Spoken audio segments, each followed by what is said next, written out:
Namaste. I welcome you all. I welcome you to University of Guelph's Yoga Speaker Series 2021. My name is Lalit Jairab and I work at the University of Guelph since last almost 25 years. And I have been teaching yoga, classical yoga, for about 10 years. So today we are going to have a panel discussion and the question answer. So before we do that, let's have a little conditioning or little meditation for a moment or so. So bring your palms together and then put them on your heart center. Your chest is out, expanded at the sternum, and gently close your eyes. So this is a little conditioning that we are doing so that we can bring the focus, intention to the task that's going to follow. So make sure that your spine is straight and in its natural curve. Your head and neck are straight.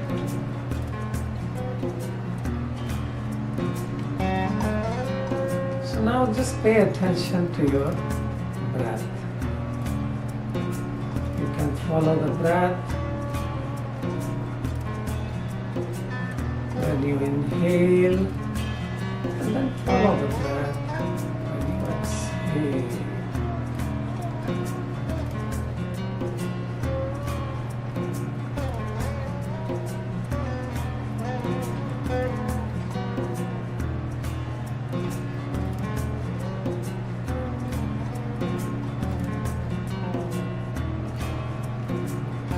So this conditioning is going to even our emotions, even our feelings, even our mind, and we will be in a state of equanimity.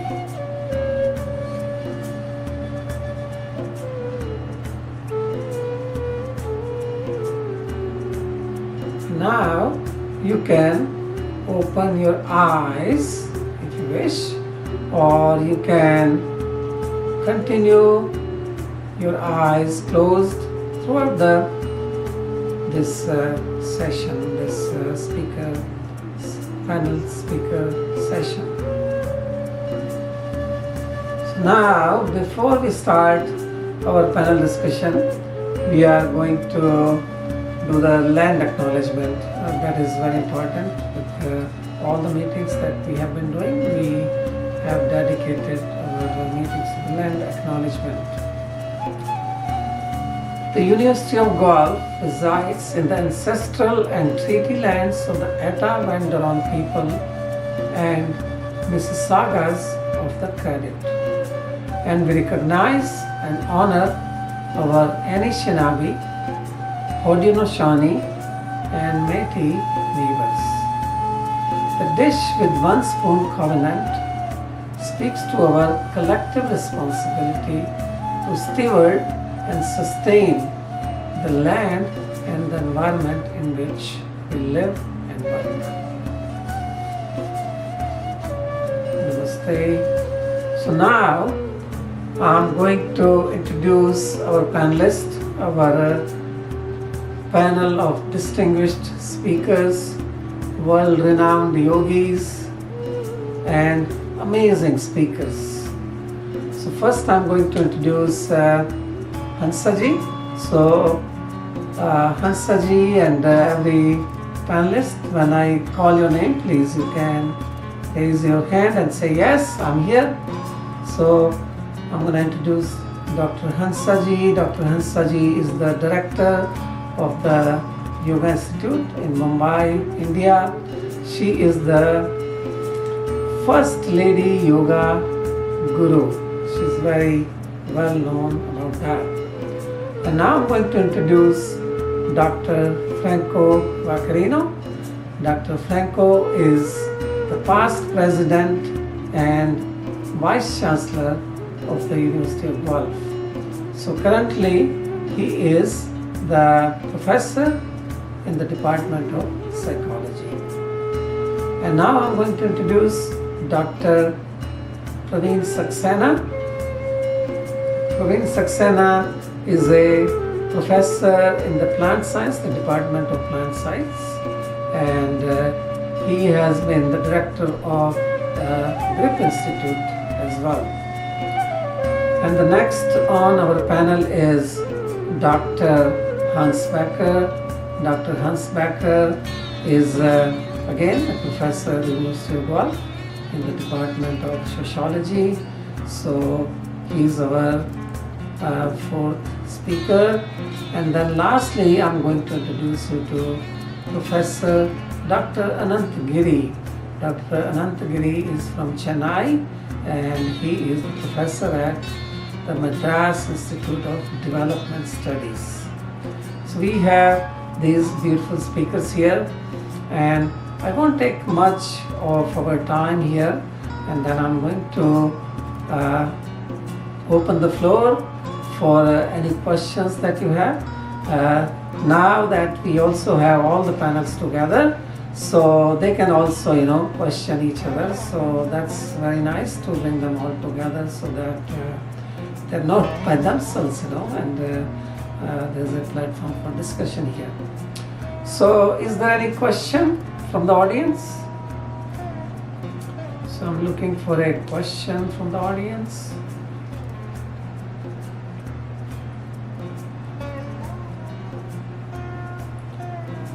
So looks like we are still waiting for the question. I have a question for Dr. Ananta Giri. I really liked your speech. You were the first speaker, and I remember very vividly that you talked about social transformation, that how the yoga can help in achieving the social transformation. You talked about the issues about the racism. You talked about the climate issues, reconciliation, COVID-19, and police brutality that recently happened south of our border. So my question to you is, Dr. Ananta Giri, that how we can, in practical life, what is the practice that we can do that will be seen as a social transformation, from individual to social transformation? So Dr. Anantaji, I think that's it. So here I am reminded of this pregnant line in Bhagavad Gita, Samatvam Yoga Uchyate. What is yoga? Yoga is Samatva. And that Samatva has two meanings. One is equanimity, but also equality. And how do we develop a relationship of equality with a sense of equanimity? So my submission is that let us think of yoga also across these lines. For example, a yoga of equality. And a yoga of equality would have implications, for example, of sharing of resources. And we also can think of a yoga of justice and yoga of responsibility. Again, in Srimad Bhagavad Gita, why there is a battle. And according to Gandhi, this battle is a non-violent battle. So it is posited in a violent way. But violence or non-violence, the whole challenge is a challenge of justice. Therefore, in our day-to-day life, to the extent that in our own individual life, that in our relational life, we practice an art of equality and justice, we become more yoga-like. And another aspect of yoga-like is And let us remember that this is also the holy period of Ramadan. Our brothers and sisters are observing fast. And also we had Ramanavami yesterday. So this coming together of Ramanavami and Ramadan, this is also how do we fasting. And fasting is a way that we just do not give priority to our body, and we realize the eternal dance of the spirit. So it is along these lines, like fasting and seeing that how little we can live with. Yes, food is important, but even we can live with a little less food. And once we start living with little less food, that we will be able to share that food with our hungry brothers and sisters. So these are some of the ways in which we can practice a yoga of equality and justice, going in the direction of both yoga of self and social transformation.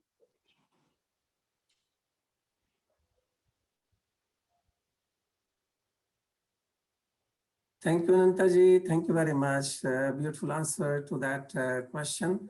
Uh, I will ask a question from the audience here to Hansaji. My question to Hansaji is that which is the best exercise to do right now? And also, what is the perfect time to do yoga?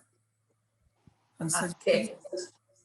Okay. Well, first of all, understand what Dr. Anant Kumar was telling, that balanced state of mind is yoga. That itself is a definition. And first duty is to see that we maintain our balance all the time. So in case if we are disturbed, upset or tense, we should first do some technique to help us to come back to the balanced state. And so this technology part of yoga, you see, yoga has three subjects within. One is psychology, how human mind works and how it is supposed to work.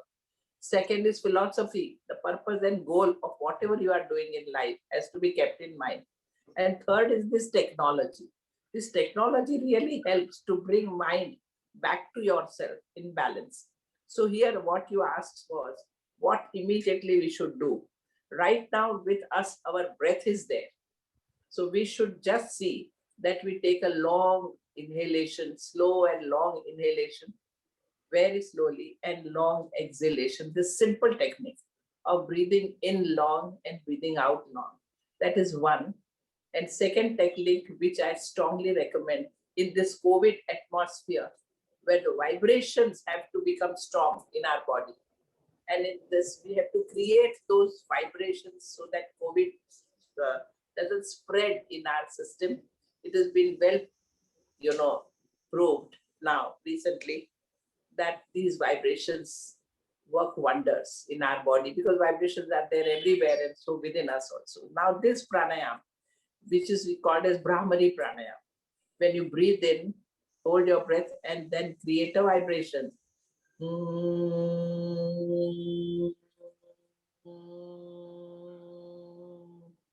When you are sitting, you can close your ear and feel your own vibration.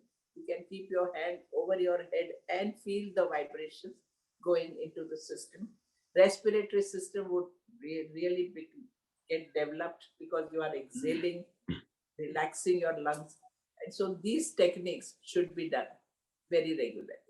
And today itself, anywhere you are, you may not create a sound, but you can just exhale long or have a very low sound and be with yourself. That would work wonders. We should see that we maintain our balance all the time. And so use these techniques. Yeah.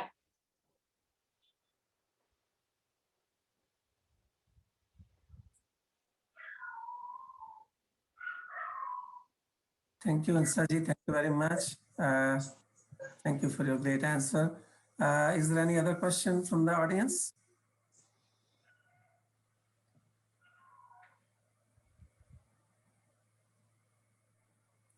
So, Hansaji, I will have another question. Do you have any specific pranayam that you will recommend for the COVID-19 situation?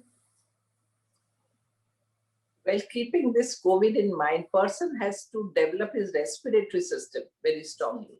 So another pranayama which we strongly recommend is diaphragmic breathing. Diaphragm, you inhale, your stomach moves up a bit, exhale and put your stomach in with breathing rhythm. This diaphragmatic breathing also is very relaxing and very, very good to see that our entire lung capacity is used properly. And so lying down, bringing your legs together and doing this diaphragmic breathing also works wonder. The same diaphragmic you can do it sitting as well as walking, where your digestive system also would function well and your absorption, assimilation of nutrients would be better. Gases would not be formed. So this diaphragmatic breathing, the Yoga Institute recommends very strongly. That's a strong technique of the Yoga Institute, which we teach everybody, and it works wonders. So this should be done in today's scenario, so definitely.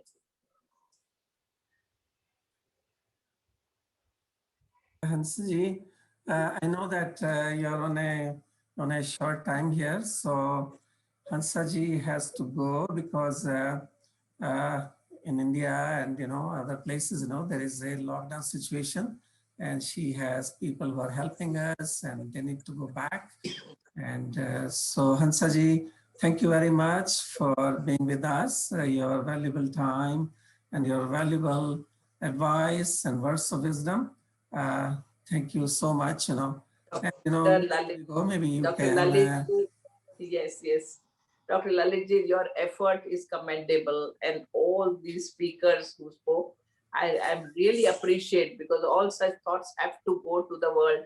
People must learn yoga. It's the yoga which would save the humanity. And so your effort and all our speakers who spoke, I was very glad to hear them, and I I really appreciate this work. Such work should go on, and I would always be with you whenever you want to. So, And Lalit Bhai namaskar, all of you. and Lalit Bhai and Hansa Behen, Ji, before you go, if it is all right, ji. I request 1 minute to present a point. 1 minute to, To present a point. yeah, please go ahead. And Lalit Bhai, is it all right? Yes, definitely. Go ahead, please.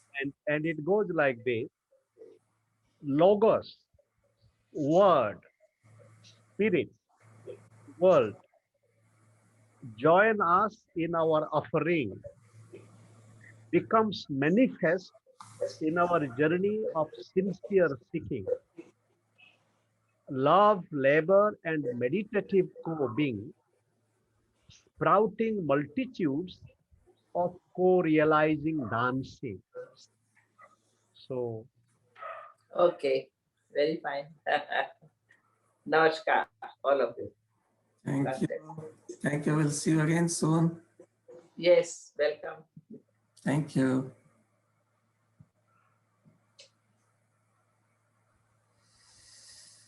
Okay, so let's proceed further. And there is a question from Shiraz. So this question, anybody can answer, whatever your experience is. Her question is that, should vaccination be taken by those senior citizens suffering from many ailments? I don't know, you want to take that question? It's open to the platform.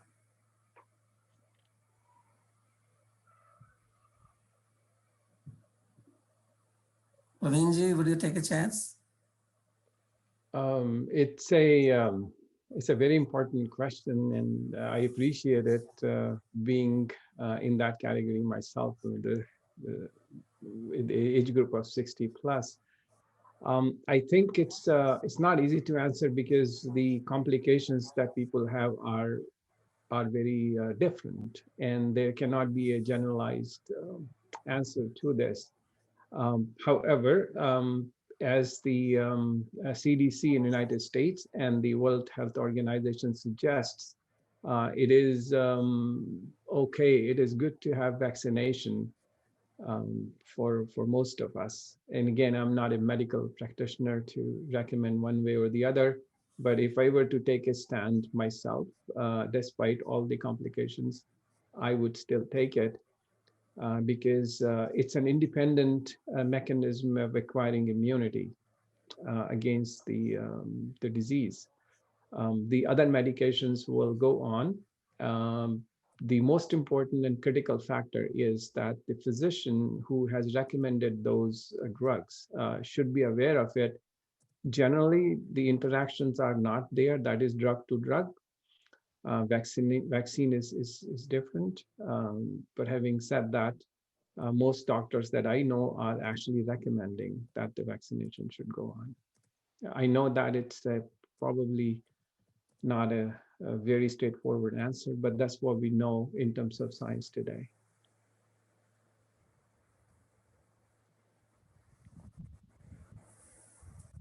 Dr. Ananji, you have a certain opinion here, or anybody else from the panel? I also think along with Dr. Saxena, and but also depending upon our own life trajectory, depending upon individual case. So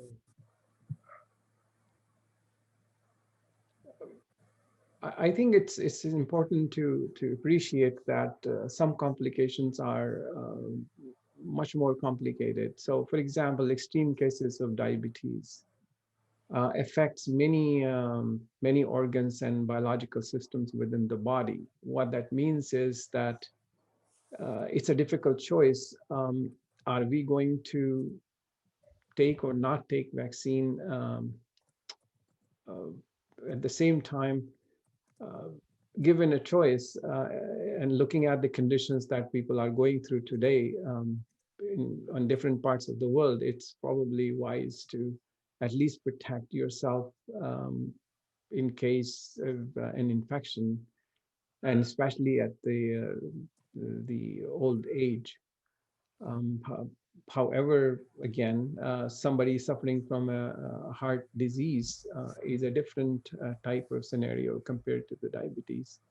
And unfortunately, there's no solid data, scientifically speaking, that I'm aware of, will tell you decisively, okay, in this condition, you should take or you should not take. So we got to follow what CDC, Health Canada, and World Health Organization is telling us today, that consult the physician, but in general, vaccination is a good idea. Along with it, if we want to, I think we should do all what we can in terms of improving the immunity. Hansaji said about yoga and breathing exercises, but there are other compounds and food as medicine that can enhance the immunity. So, for example, drinking lots of water, and perhaps, and again, I kind of hesitant in making recommendation because I'm not a physician, but based on what I have read, and I know that plants or products like cinnamon, like tulsi, um, taken on a regular basis, enhance immunity significantly. Particularly, tulsi tea is a very good a source of enhancement of immunity in our systems. In Ayurvedic tradition, in fact, there is a report in India where people have shown that regular consumption of tulsi leaves several times a day with the warm water is very helpful. We have been using it for a number of different viral diseases, right? I think maybe for several thousand years now. And it's safe, it's effective. So I would make a tulsi tea, probably sweeten it a bit with cinnamon and enjoy it. Vitamin C is another one being recommended often. So if we love that, maybe a pinch of or a couple of drops of lemon juice, it will be helpful. Dr. Saxena, you said Tulsi, so I don't know if everybody in the audience, they know what Tulsi is. So is there anything that is similar, in Canada or in the West, that they can instead use it? Because not everybody even knows about what Tulsi is. Well, Tulsi is in this part of the world known as holy basil, and there are a number of teas available from Amazon, from local stores. It's you will be surprised. It's far more popular than we actually realize in Western world. The live plant, yes, it's difficult to go. Maybe we may not have it, but the teas are available. Um, the other thing which we know and is very widely available and has emerged as a winner in herbal medicine is haldi or turmeric. And it is very widely known that taking turmeric along with milk, and there's a reason for it. Most plants have two types of components, one that are water soluble, and there are others that are fat or lipid soluble. And milk provides both of these systems to extract compounds from turmeric. So if people are not allergic, um, then uh, boiling milk and turmeric and along with a little bit of black pepper powder is a good way to enhance immunity. Black pepper really enhances the absorption of turmeric ingredients in our body. Generally, our body absorbs roughly 30%. That's probably the maximum for whatever we take in terms of these cocktails. So anything that can enhance that is good. So having haldi powder in the milk with a little bit of black pepper powder is known to enhance immunity on a regular basis. These are many things that are known, and the most people coming from India know. So I'm not uh, bringing it out as something very novel information, and I hate to be repetitive, but I thought I'll just mention that just as a reminder, but I'm sure most of us know that and actually exercise that. Yeah, that's very interesting, Dr. Saxena, because I had my shot here yesterday. And then, I was talking to my mother, and she said, okay, make sure that, you drink milk and put turmeric there. So I said, okay, I'll do it. When mom says that, I just do it. Yeah. So there you go. So Yes. turmeric is supposed to be, I guess. Yeah. Well, personally, for me, what we're trying to do is milk. I never did that quite consistently, but now realizing how serious the situation is, and so I try to take milk and black pepper powder. But I have a sweet tooth, so I actually add a little bit of cinnamon as well to make this cocktail, and it tastes good. So I think it has two advantages in my opinion. One is the medicinal ingredient part of it. Milk is good, turmeric is good, black pepper is good, cinnamon is good. But there's another thing which is placebo. When you believe in something that's going to work, most of the times it actually work. That's another additional factor that when you take something with faith and trust and prayers, and everybody's doing yoga anyway, so I think we have a much better chance to fight against oncoming diseases such as COVID. So, Dr. Saxena, there looks like there are lots of questions to you because you are a plant specialist and herb specialist too. You talk about Ayurveda, and I know that you have a good standing in the Ayurveda world in Canada. So the another question is about, what about the soya milk?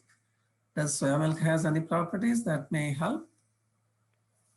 I think soya milk it's hard to compare. Soya milk is totally a plant-based product compared to milk, which some people consider as animal product, which actually it is. But soya milk has, in terms of science, they have this almost same properties. They do have a water content and a lipid content. which will solubilize the ingredients. So I don't see a difference there. Not to say that the properties, some properties of these two milks will be different. Um, so if people are taking soy milk, to me that would be fine. That's wonderful. Thank you for this information. I see now lots of questions are coming. So if anybody from the panel can speak about how controlling the fluctuations of the mind through meditation and a yoga practice can also enhance immunity. Anybody from the panel, maybe Anantaji, if you want to take a, or Franco or Hansji. Can you kindly repeat the question? Yes, sure. So the question is that, can any of the panel speak about how controlling the fluctuations of the mind through meditation and a yoga practice can also enhance immunity? Yeah, that is we can relate to these related processes. For example, mind and how we can develop the mind in such a way that it helps us in our immunity.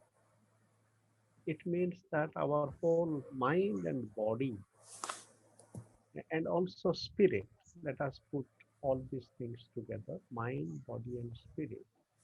They are part of a related field. Therefore, we think that the immunity is only the immunity of the body, but in reality, it also is linked to the mind and the spirit. So, if we develop what is the immunity of the mind, like even if the virus is coming and there is a lot of fear around, so we develop a process of non-fear or non-anxiety. That way, that mind, yes, there are challenges. Even if there is in body there is challenge, we develop a mind of non-fear and non-anxiety that helps in the immune system. And another part of the yoga is that our body is not just my body. My body or our body is part of a collective body. As we realize that our pinda is part of Brahmanda, our body is part of the universe. So that is also through yoga we can experience this kind of identification. So therefore the power and like the sun, the moon, and the star. So all these things we can develop together. We can feel a sense of living interconnectedness, which would help us in developing our immunity. I can probably add to this. This is an excellent explanation for spirituality and immunity, but this is a really, really good approach and explanation. In terms of a practical application, maybe I can suggest that if we look back, what is immunity and what is disease, then it will become simpler. For example, most of the diseases are caused by stress, and one of the main reason where all of these things begin is the free radical production in the body. These are the chemicals or the molecules that damage our proteins, lipids within the body. How they are produced? Well, they are produced by stress. So if people are doing yoga, and one of the very important part of yoga is breathing exercise, and breathing is nothing but intake of oxygen. In fact, the difference between a dead body and a body that is alive is oxygen. And as long as there is plenty of oxygen molecules available, and also the material that can neutralize the free radicals that are generated in body as a result of stressful conditions. So with yoga, we are accomplishing two things. One, we are relaxing our body and relaxing our mind, which means there's much less stress, meaning that there's much less production of free radicals that will eat away the important protein and the important lipids. The other part of this is that when we breathe and there's more oxygen, then we are promoting what we call antioxidants. In fact, in these days, you hear about this term quite frequently, or we should use most colored fruits and vegetables, as many colors as you can include. Those colors are nothing but a source of rich antioxidants. So in terms of enhancing immunity, the food and the meditation, they work together. And the key to this is that our body is enriched with antioxidants as much as possible.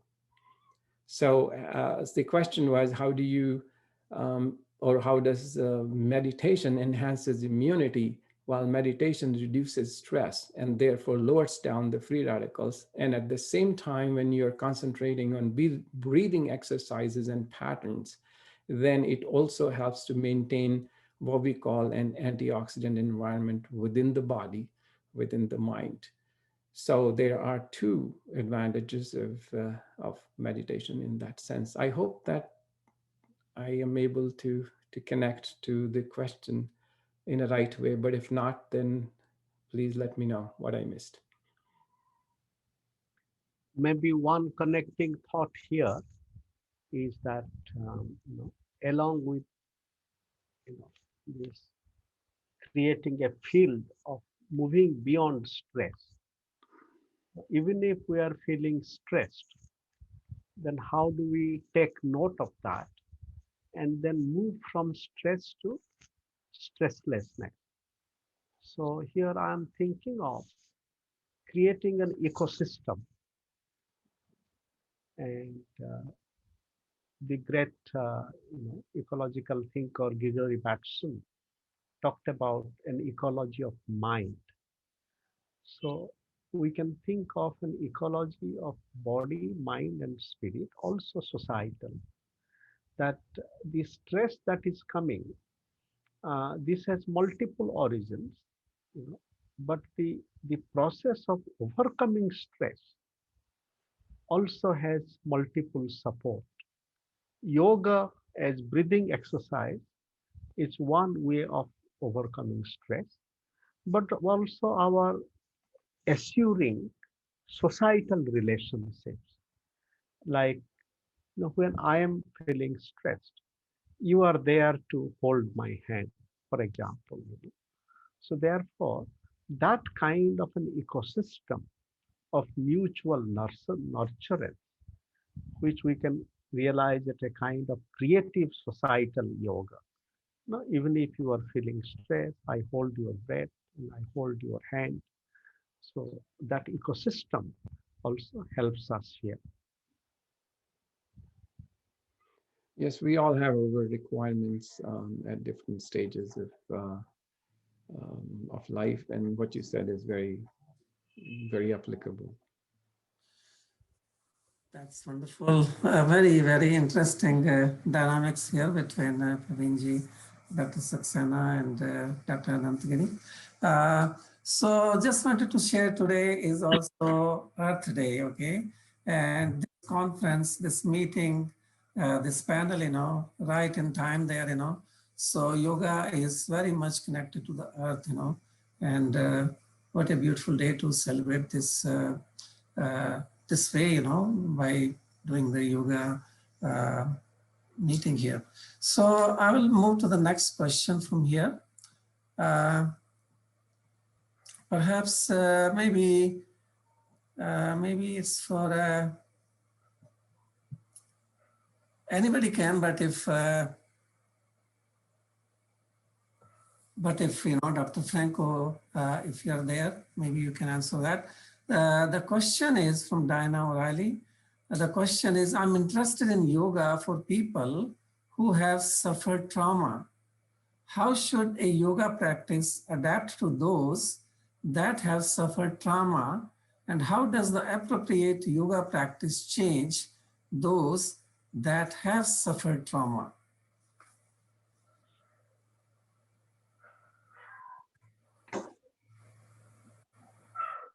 Hello, anybody? Dr. Franco? Lalita, thank you very much, and apologies that I came on a bit late. I had a conflict that I'd been trying to get out of. I thought that after the presidency I would have fewer conflicts, but apparently that's not the case. But glad to be here. This is a great question, but I don't know that it's easy to answer it with a high degree of specificity in relation to yoga. But you know, trauma and by the way, I'm having some difficulty because there's some background noise in some of the other, maybe in some of the other rooms. Yeah, we have the microphone off for everybody except the presenters. Oh, I think, yeah, that's great. Oh, coming back. But anyway, I'll try to ignore the background. So I think that the issue that we need to think about with respect to trauma is in the context of memory, you know, and the long-term impact and the you know, the creation of, I guess you would say, you know, neurocircuitry that is preserved and sustained in a very, very powerful way over time. And to the extent that you know, some of the themes that the other speakers and I just heard bits and pieces over the last 5 minutes or so in the context of stress, to the extent that yoga can access through those kinds of themes, you know, our ability to kind of compartmentalize and understand the relationship between those memories and their, you know, how they've been preserved, I think could go a long way. But it's you know, I don't know that I can comment directly on this with specificity with respect to, you know, the effects of yoga and the role of yoga per se on traumatic experiences. I'm not sure if Dr. Saxena or others, or Dr. Giri may have other comments.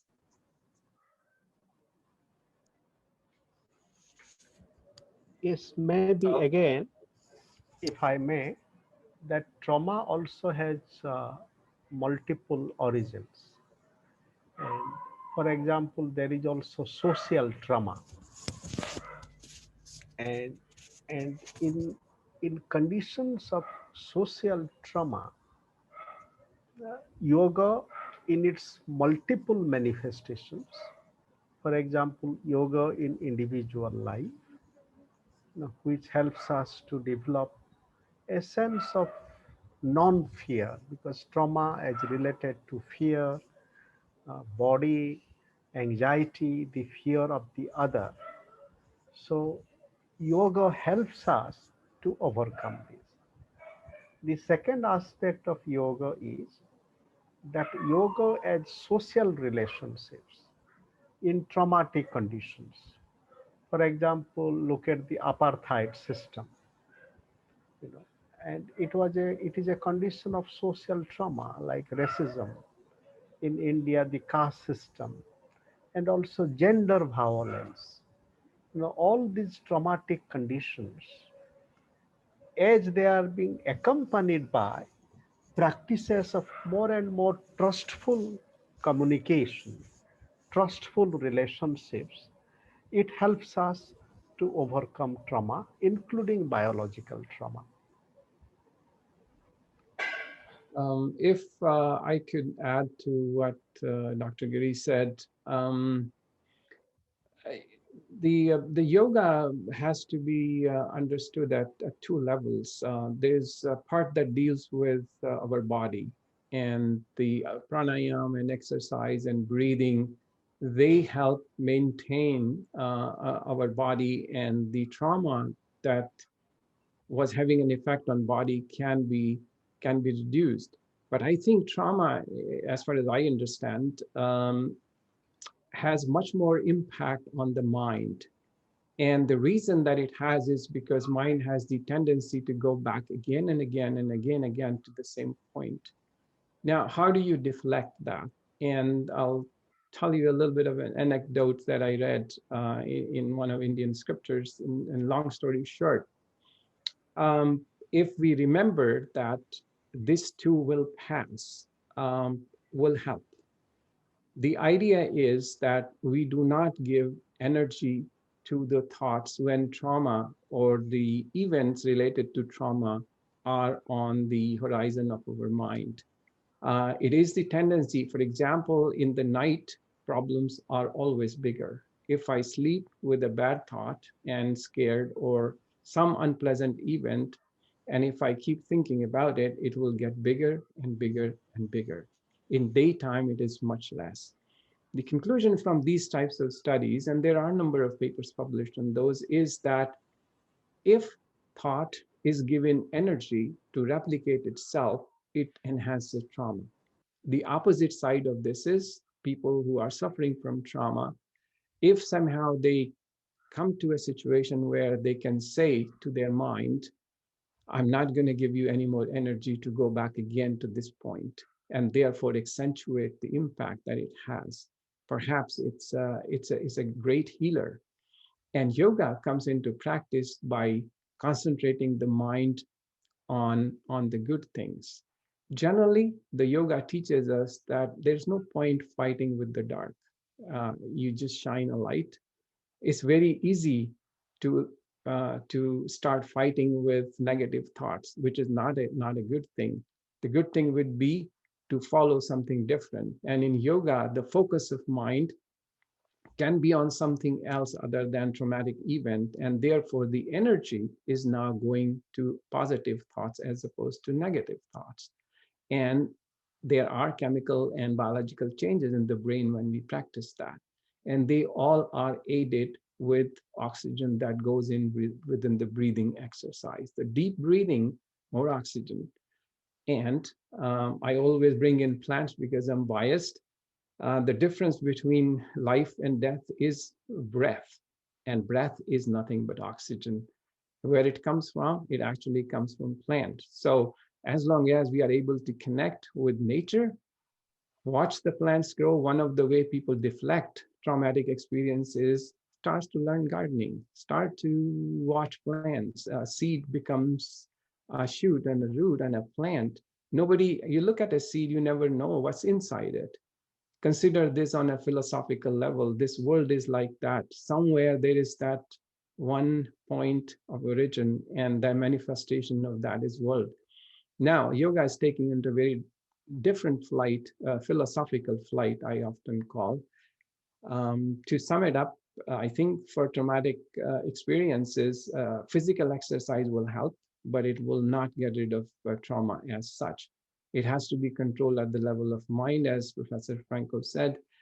There is conditioning of the mind, and mind stores those memories. The best thing is not to give energy. You make a decision and say, hey, thought, you're nice, you're coming again and again, but you're not welcome in this house of mine. Slowly and slowly, yes, there may be changes. If I could just say a couple of words in relation to this point, I think it's very important to validate the depth and profundity of a traumatic experience. You know, these are, and that's why I like to use the concept of memory. You know, whether you're thinking, if you think, for example, in our lives about a very positive memory, you know, these stay with you. And it's not just the positivity, it's not because of the positivity that they stayed with you, but it's because of the intensity of how that memory was encoded and created. And similarly, on the other side of the coin, negative memories with powerful energy at the outset are deeply, deeply embedded. And this creates, you know, it creates the challenge that it's really not so easy or even feasible to think about eliminating or getting rid of that memory. We have to somehow have it compartmentalized and it exists in us. But the challenge is to create the mental space to be able to see it for what it is. But it is a challenge. I mean, not unlike, for example, we can talk about disciplining ourselves and the exercises we need to do to lower our negative energy, but none of those exercises would very easily stop us from hearing a very loud bang or sound in our room. Many of these traumatic memories are triggered. They're triggered by specific cues, and they would be analogous to a loud bell or a shocking noise in the system. But and so the bar is quite high, but it is achievable. And there are, many of the techniques that are out there, I think, do borrow actually from yoga and meditation to create that mental space. So, it is a challenge. It is very real, important to validate that. But there are solutions, and the ability to create that mental space is what so many of the therapeutic interventions are actually based on. And to combine that with the yoga experience, I'm sure could only benefit.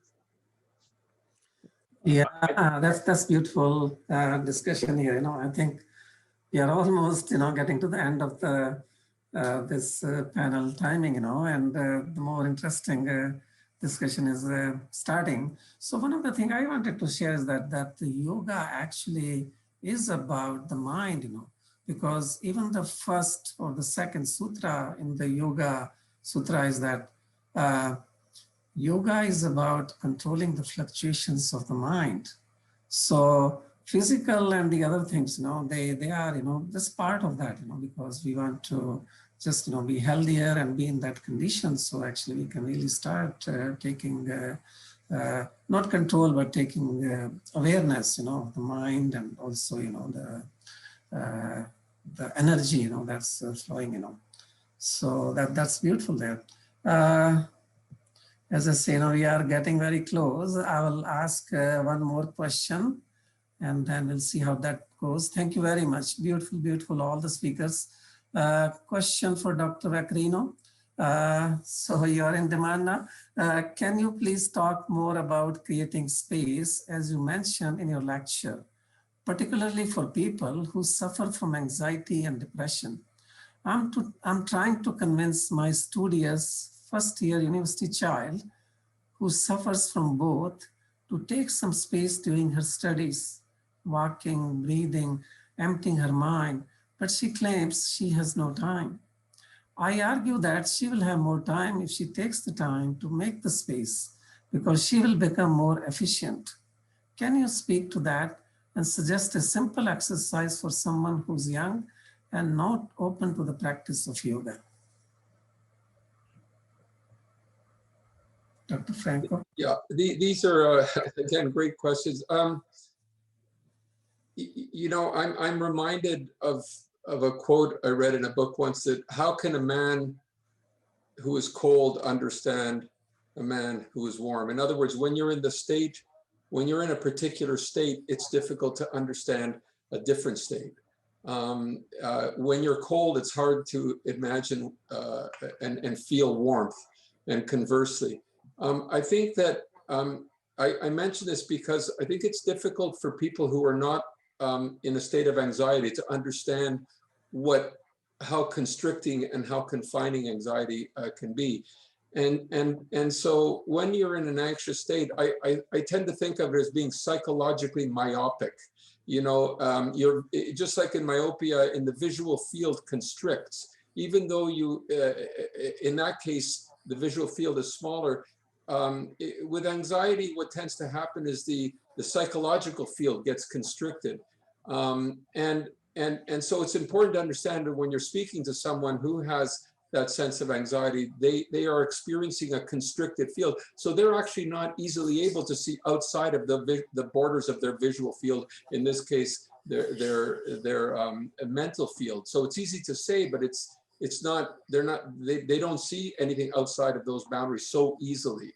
And so it really is a journey. It's a process. It's a process of helping people to understand that, and there's a little bit of fast thinking versus slow thinking here that's important.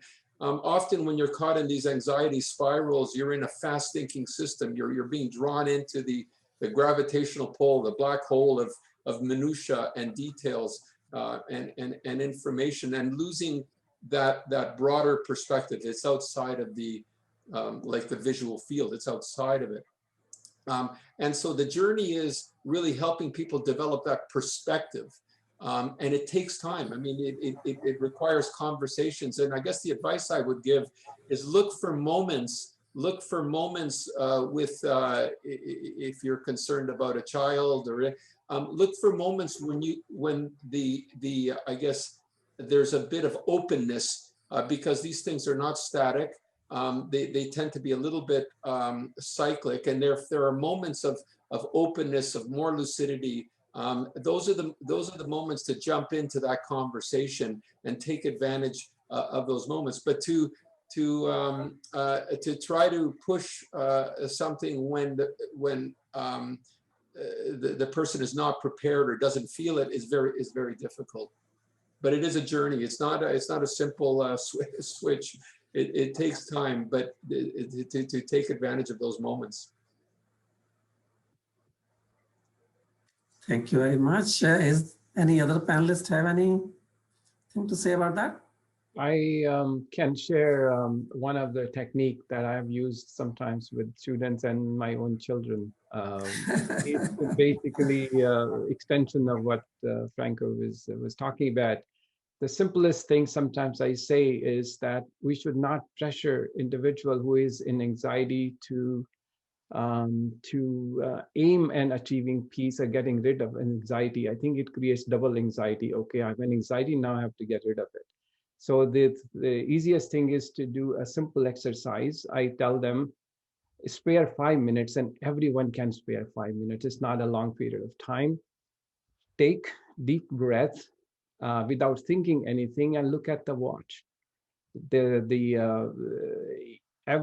the needles move, just concentrate on that. And initially it's a little bit difficult. The mind will go here and there. But if you're sitting with the children and exercising yourself with them and taking deep breath and just looking at the watch, 5 minutes, there'll be an anxiety when these 5 minutes are over. But after a week, that will go away.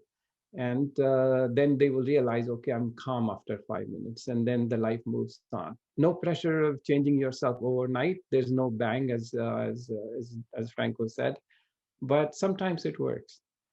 Very simple, but it works. That's wonderful. So we are almost to the end of this session here, and we have our Honorable Mr. Daniel Etlin. He is a Vice President External, and he will share his closing remarks and say thank you to everyone.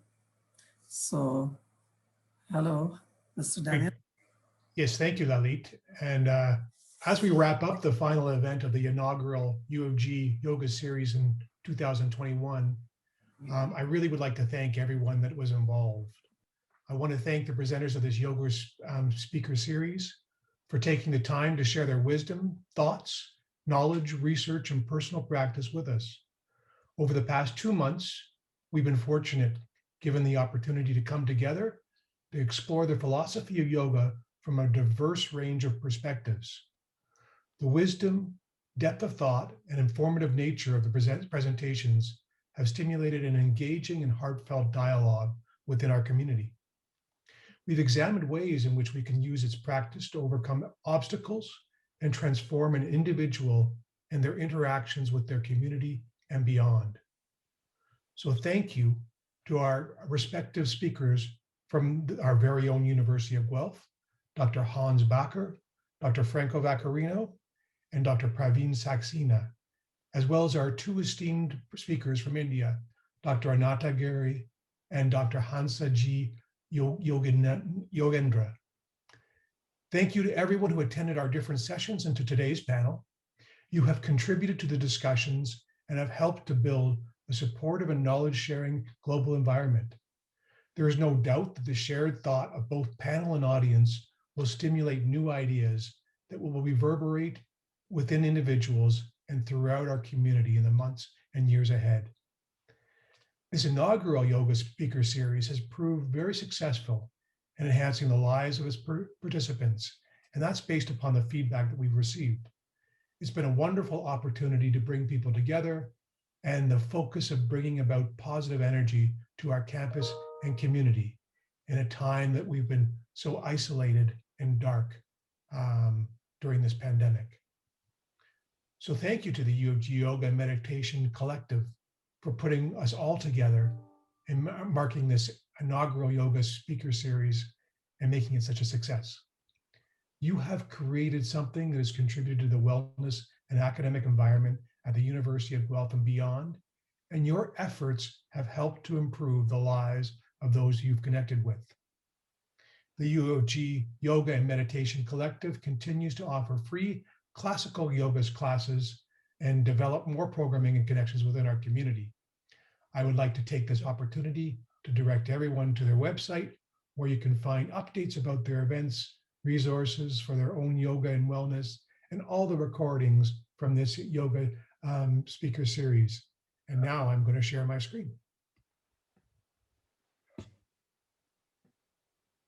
Great.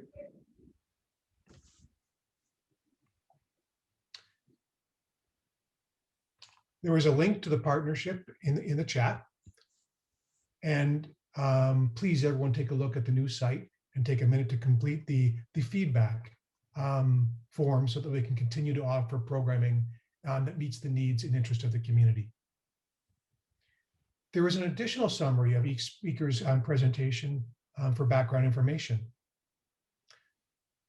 During the series, we touched on many concepts. We delved into the yoga of self-development and social transformations, where we learned about yoga as an art of living, conscious breathing as an individual and breathing consciously as a community, as a tool to approaching and resolving societal issues such as COVID-19, police brutality, racism, reconciliation, and climate change. We learned about the concept of non-possessiveness, in that we do not own our own breath, the essence of what keeps us alive, that we do not even own that. We then delved into the deeper dimensions of yoga in everyday life, where we focused upon what is the essence of the yoga practice, which includes self-observance, societal observance, how one interacts with their society, nonviolence, and truthfulness. And then we moved on to consider pleasure, anxiety, and balance, the importance of mental clarity, equilibrium, in creating space in the mind in the midst of chaos, too much information, as a way to improve our balance. And next, we focused on our attention upon the synergy of mind, meditation, and plants, and mental well-being, where we learned about the balance of body, mind, and consciousness through meditation from a more scientific perspective. We also learned about the unique power of plants as an influence on human brain function, thoughts, and behaviors. And I love the difference between living and being not living, being the oxygen. Our last speaker talked about what it is like to have a yoga practice as a householder and how to apply the yoga teachings in modern day life while fulfilling one's worldly interests and duties. And here we discuss the purpose behind the action, interdependence, and living life with objectivity. So what a wonderful wealth of perspective and experience we've gained over the last 2 months.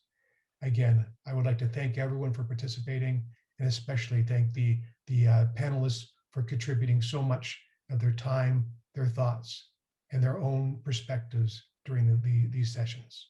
So thank you. Thank you, Daniel. Thank you very much. That was a beautiful summary, and thanks to all the speakers. And I also want to thank everybody, who have come today. They have asked questions, they have opened new doors to their knowledge, and hopefully, this discussion will continue. Our website is going to be there. So you can always connect with us. Our email is there. And Daniel Atlin, our vice president, he showed that about our new website, so you can also connect there, go and check that out. And again, thank you very much. It has been a wonderful 6 weeks. And I also want to especially thank the University of Guelph administration. Their support has been tremendous, amazing. With that, I think we will conclude this yoga speaker series. And if you want to stay here for a few moments, you are welcome. Otherwise, we'll see you hopefully next year again. The kind of support that we got, it has really motivated the University of Guelph Yoga and Meditation Collective. We are really boosted to continue this effort, and also, take your contributions too. We are looking always for the contributions from you, who are there, without which this would not happen. Thank you very much. Namaste. Thank you, Lalit. If I could just also express my thanks to Lalit yourself for your wonderful leadership and the energy you bring to putting this series on. I know that it was new territory for me, and I very much enjoyed crossing paths with the other speakers and learning more directly about yoga and yoga experience. And also I want to give a shout out to Daniel. His comments at the end, I think captured Daniel's institutional leadership, and it's really nice to see, the broad range of support coming from the top, the leadership. As I watch from the sidelines now, it's great. It's great to see. And finally, to the people, to use Dr. Saxena's metaphor of oxygen, in many ways, the people here are the oxygen for these. And the participants are the oxygen for these series, and we share that oxygen together. So thank you to everyone who participated. All the best. I echo what Franco said. I think it has been an amazing series, and I think Lalit has done an excellent job. And our participants, the questions, the comments are great. So thank you, everyone. Thank you, Lalit, and it has been great fun to be part of this series. Thank you. Thank you, Dr. Saxena. And I also wish to thank all of you, Lalit ji, and friends from the university. I also have one related thought quite quickly, is that as yoga is a yoga of light, but yoga also is a yoga of light.